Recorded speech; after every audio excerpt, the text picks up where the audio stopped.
So we did a list in which I told you guys 10 guys that I just naturally root for when I'm watching basketball. That's a list you want to be on, right? Everybody wants to be in FERRO's favor. Well, this list, not as much. I want to give you guys 10 guys that when I'm watching basketball, I just can't help myself.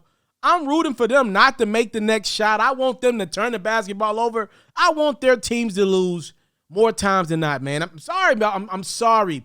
If you're on this list, you are not one of FERRO's favorites. A list of 10 guys that I naturally don't root for in the NBA going into the 2021-2022 NBA season. Please let me know your list in the comment section below. Let's just have some fun with the game. We're getting ready for the season to kick off here. Again, nothing personal. Anybody that knows me, y'all know I work with the NBA. No matter what I think about these gentlemen, I still do my job at night, and I have the ultimate respect and appreciation for the craft that these gentlemen that I'm about to name display. It don't affect my job, I promise y'all. But these are just 10 guys that I just find it hard to root for. At number 10, I'm going with Danny Green of the Philadelphia Sixers. Now, mind you, Danny was on my Lakers team that won a championship, but Danny's shot has regressed. He limps when he walks up and down the basketball court. No disrespect.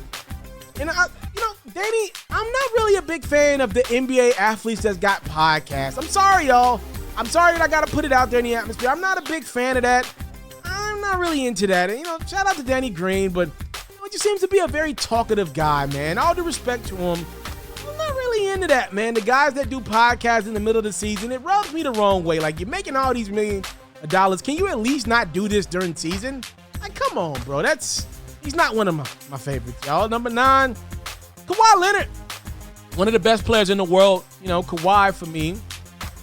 You just don't know about Kawhi. I feel like he's like the stranger that I know the most about, if that makes any sense, without knowing anything about him. Like, Kawhi has, been reluctant to open up into each his own. I actually kind of get upset because I think Kawhi represents an incredible thing in America that's kind of becoming a lost art. The guy that loves his job, makes a lot of money doing his job, but ain't really into fame. I actually think that's great. The bad part of that is he's so much not into fame, he pretty much doesn't talk. I feel like stars should talk. I feel like NBA athletes have an obligation to grow the game of basketball, and he doesn't really do that. I don't know a lot about him. All I know is he's got this ha-ha laugh and all that. I don't really know much about him. He stays injured. You don't know if you're playing night in, night out. A lot of fans have bought tickets to Raptors games, Spurs games, or Clipper games over the years, and sometimes Kawhi just doesn't play. Tough to root for a guy like that, especially at the superstar level, which he is. By the way, also he's a boring dunker, which makes it easier to root against him. At number 8, Devin Booker. Yeah, anytime I start hearing Kobe Bryant, I'm going to get offended. Y'all know that's my favorite athlete of all time. Player that I looked up to as a kid is Kobe. Anytime I hear somebody start playing that game of comparison to Kobe, I'm going to get offended. And unfortunately for Devin Booker, his name has gotten attached to Kobe over the years, and I don't like it. Booker is an incredible offensive talent. He scored 70 points in a basketball game. Give that man credit in his flowers. He's got fresh off the NBA Finals and a gold medal with Team USA. But he ain't no Kobe Bryant. Where's his defense at? Sorry. Until he plays defense at an elite level, he probably is going to stay on this list of guys that I just don't root for. At number 7, Andrew Wiggins, man. Former number 1 pick in the draft. I just thought Wiggins was going to be the second coming of Tracy McGrady, and I was wrong. When he was at Kansas, we didn't hear him talk a lot. Bill Self controlled that locker room, controlled his players.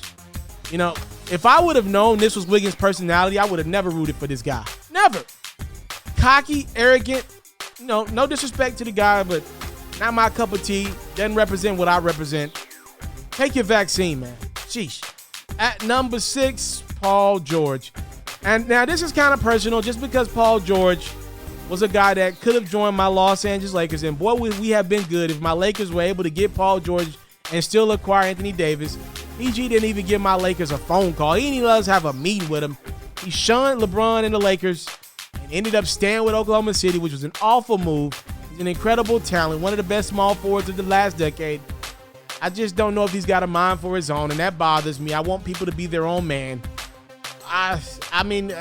Pandemic P, he's an easy target on social media, but an incredible basketball player. At number 5, Russell Westbrook.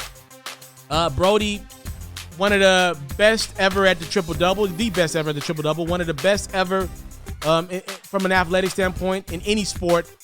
But for some reason, I still don't look at Russell Westbrook as a guy that I ever thought was a top 5 player.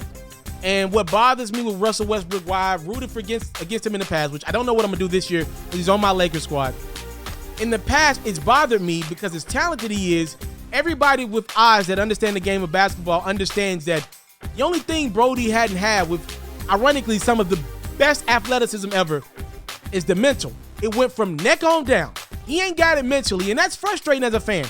If he just would have seemingly communicated better with Kevin Durant, I don't think KD wants to leave Oklahoma City. If he just seemingly would have talked to Harden more, I don't think Harden would have wanted out of Houston. Bradley Beal, could they have gotten out and got on the same page? Like, Brody is one of those headstrong guys. Headstrong guy kind of reminds me of my pops. I've never really been into that. It's like, I think the best people in this world are the people that know how to communicate with others and get things done. You always don't have to have your ego in the room. I'm not into wearing the dresses and all that.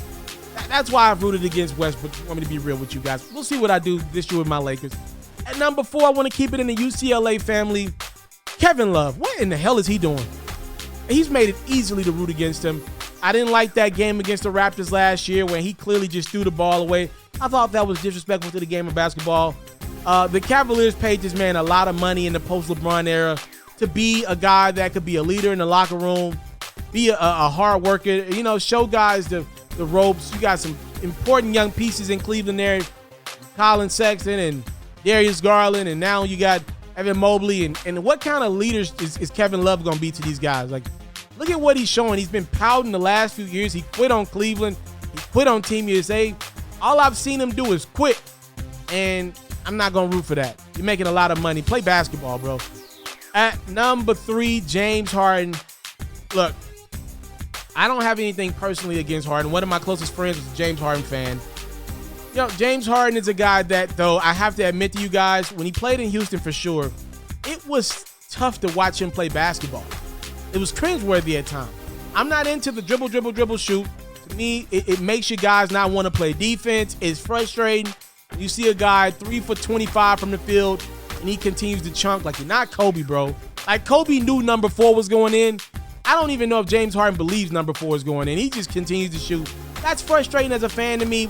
He was a lot better to me with Brooklyn. Obviously, when you got KD and Kyrie, it's easier to be just more of a facilitator when you got those type of guys to the left and the right of you. It's been tough to root for James Harden. I will give Harden this, though. The reason why he's not high on this list is because no matter what, that man has always tried to come to work. No matter how many clubs he's been at the night before, how late he was out, he's always tried to come to work, and I respect that about the bearded one.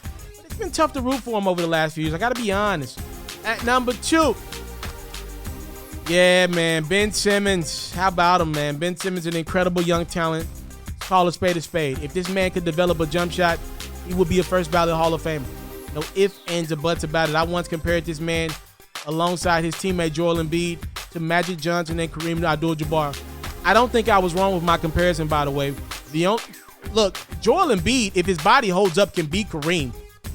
Ben can be Magic, but he has to learn how to shoot in today's NBA. Magic didn't have to in yesterday's NBA. Ben Simmons' arrogance is frustrating because you see a guy with a total package. He's young, gifted, athletic, high IQ. His IQ probably is part of the problem here. He's probably so smart of a guy. In his mind, he realizes that he doesn't put the time into his jump shot, and he refuses to take a bad shot on the court, even if it's himself. He doesn't want to see a bad shot taken so bad, he doesn't even want to be the guy to take it. And that's probably hurting him a little bit in his growth with Philly.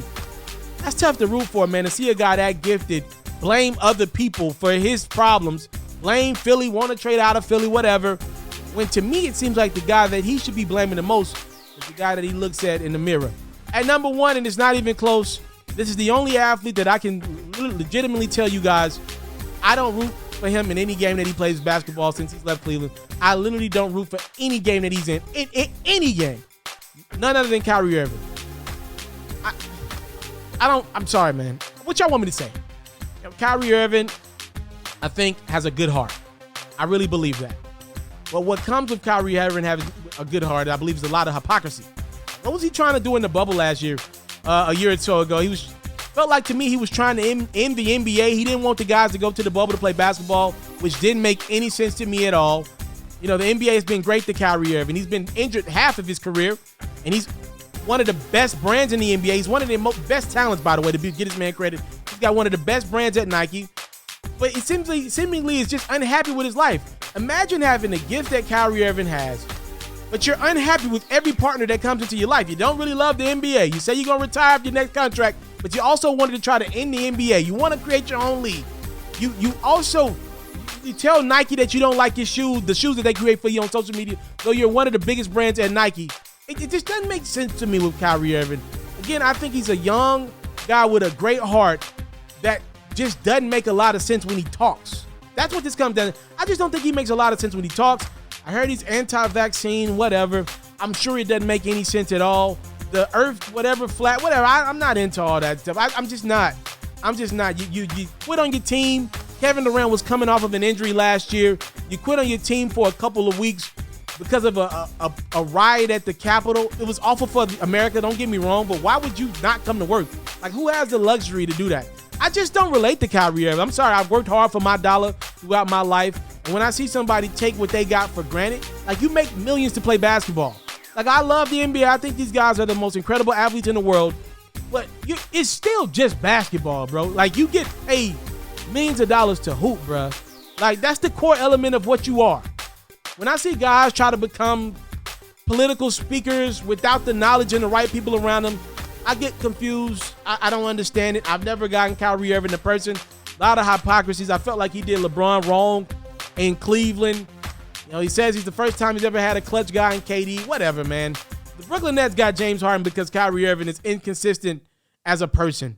Incredible talent on the court. Tough to root for on the court and off the court.